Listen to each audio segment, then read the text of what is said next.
이 자료들을 넘기면 넘길수록 세금이 깎인다는 거죠? 그쵸?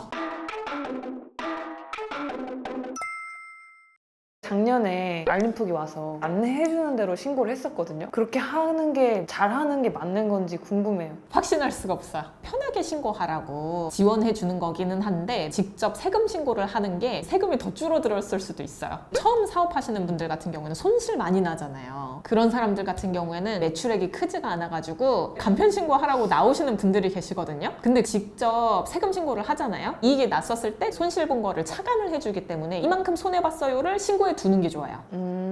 내년을 위해서 근데 이게 내년만 쓸 수 있는 게 아니라 15년 동안 쓸 수 있어. 무조건 하는 게 좋네요. 그리고 간편 신고하면 안 되는 사람이 한 명 더 있어요. 간편 신고하는 것 같은 경우에 국세청에 반영이 되어 있는 항목들만 가지고 세금을 계산하는 거란 말이에요. 그래서 부양가족이 있다거나 세공제 받을 항목이 더 있어. 기부금 같은 것들이. 그런 것들은 자동으로 집계가 되지 않는 경우가 있다 보니까 세금 신고를 하시는 게 더 나을 수 있습니다. 굳이 세무대리인한테 매달 돈 주면서 맡겨야 돼? 라고 생각하시는 분들이 있을 수 있는데 종합소득세 신고 기간에만 맡길 수도 있습니다. 그리고 신고대리 맡기실 때 5월 막 중순에 맡기지 말고 5월 초에 미리미리 맡기시는 게 나아요. 세무사 사무실이 뒤로 가면 갈수록 못 받아. 기존에 신청하신 분들 세금 신고하는데 바쁘기 때문에 그래서 수수료가 올라가요.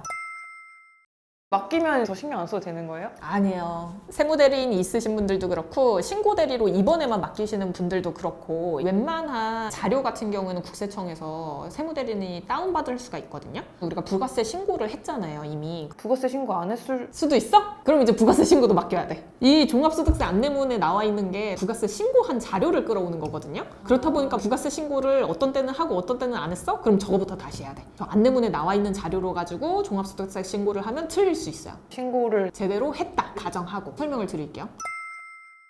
일단 소득세라는 게 뭐냐, 1월 1일에서부터 12월 31일까지 개인이 번 돈에 대해서 세금을 내는 거잖아요. 그래서 이제 사업하시는 분들 같은 경우는 매출에서 쓴 비용을 차감하고 남은 번 돈, 이익에 대해서 세금을 내는 거란 말이에요. 매출은 웬만해서는 다 국세청에 집계가 되어 있어. 그러면 이제 나머지 자료를 전달을 해야 돼요, 세무대리인한테. 이 자료들을 넘기면 넘길수록 세금이 깎인다는 거죠? 그쵸. 비용으로 처리가 되기 때문에 번 돈이 점점 줄어드는 거예요.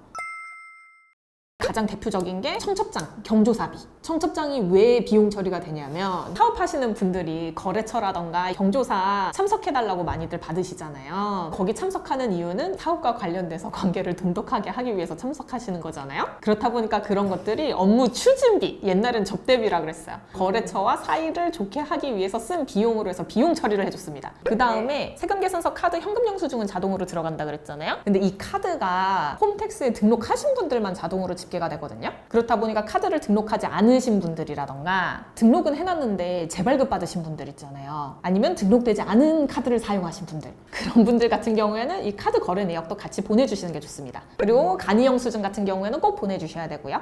그 다음에 카드 거래 내역 중에 해외에서 쓰신 거 있잖아요. 이거는 제가 이제 쇼핑몰 하다 보니까 많이 나오는 건데 인스타그램이나 페이스북 광고 하시는 분들 그거 다 해외로 결제가 되거든요. 그거 같은 경우에는 자동으로 집계가 안 됩니다. 카드 거래 내역을 반드시 전달해 주셔야 되겠습니다. 그리고 부동산 임대업 하시는 분들 있잖아요. 그 부동산 관련돼서 재산세 납부하시거든요. 그 비용 처리 가능해요. 근데 이거는 자동으로 집계되는 자료가 아니기 때문에 지방세 납부 내역을 발급받아서 보내주시면 비용 처리가 가능합니다. 부동산 임대업 하시는 분들한테만 해당되는 개인 사업자에서 건물 있으신 분들, 보내야 하는 자료들이 대충 이 정도? 기부금 영수증. 그 다음에 저 그거 챙겨드리고 싶었어요. 연말정산 간소화 PDF. 근로소득자분들이 연말정산 하시려고 다운받는 자료거든요, 홈택스에서. 근데 대표님들도 이거 다운받아서 전달해 주시면 되게 좋아요. 이게 왜 좋냐면 1년 동안 내 이름으로 보험료 냈던 거, 카드 사용했던 거, 그리고 기부금도 웬만하면 다 들어가 있고 종교기부금 빼고.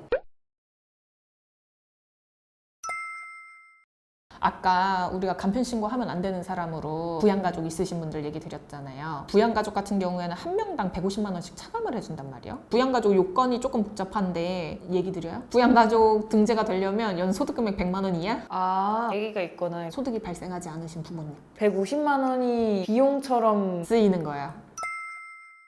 제가 항상 헷갈리는 게 그거거든요. 비용으로 계산이 되는 거랑 그냥 세금에서 빠지는 거랑 완전 다른 얘기인 거잖아요. 그러니까 이게 세 개가 있다고 보시면 돼요. 세금을 줄여주는데 비용, 소득공제, 세액공제 이렇게 세 개. 근데 비용이랑 소득공제는 비슷해, 효과가. 소득공제도 다 빠지고 나서 번 돈이 최종적으로 나오잖아요. 그럼 거기다 세율을 곱해요. 그럼 세금이 나오잖아요. 그 세금에서 빠지는 게 세액공제예요. 지금 얘기한 거는 비용이랑 소득공제에 대한 얘기인 거네요. 세액공제에 대한 얘기도 있어요? 있어요. 소득공제도 아직 더 있는데. 더 해주세요.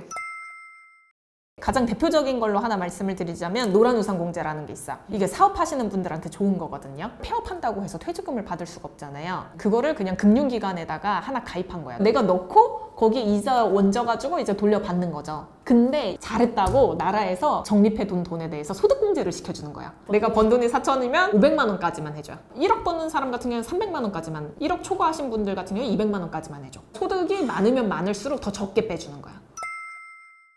노후와 관련돼서 연금저축이라던가 IRP 같은 거, 퇴직연금 이것도 이제 금융상품 가입해가지고 적금을 들어두게 되면은 그 금액 중에 일부를 세액공제를 해주는 거야. 두 개 다 해도 되는 거예요? 두 개 다 해도 돼요. 재테크 관련돼서 나오는 거 보면은 이거 하지 말라 그러거든요. 왜요? 차라리 다른 사업에다가 투자하라고. 그리고 한 번 넣으면 뭐 빼기도 어렵고 하니까 공제율이 한 12%에서 15% 정도 되거든요. 그러니까 수익률이 이거보다는 잘 나와야지. 이거 좀 고민되겠네. 근데 둘 중에 하나를 선택한다고 하면은 세액공제 아니에요? 이거나 저거나 비슷하다. 직접 신고하실 수 있는 분들이 세무대리인 수수료도 발생 안 하고 좋다라고 생각을 하실 수가 있는데 기장세액공제라는 게 있거든요. 기장을 했을 때 받을 수 있는 세액공제? 내가 간편장부 대상자인데 또 자진해서 복식부기로 신고를 해도 된다는 거죠. 기장 세액공제 받고 싶다. 세무대리인한테 얘기를 하라고요. 네, 맞아요. 얼마나 되는데요? 산출세액이 20% 해주고 100만 원 한도고. 그러면은 맡기는 사람들은 다 복식부기로 맡겨야겠네. 근데 봤더니 거래 내역이 너무 복잡해가지고 수수료가 100만 원이 더 넘게 나와. 혹시라도 그렇다고 하면은 안 하는 게 낫지 않을까 싶기는 해요.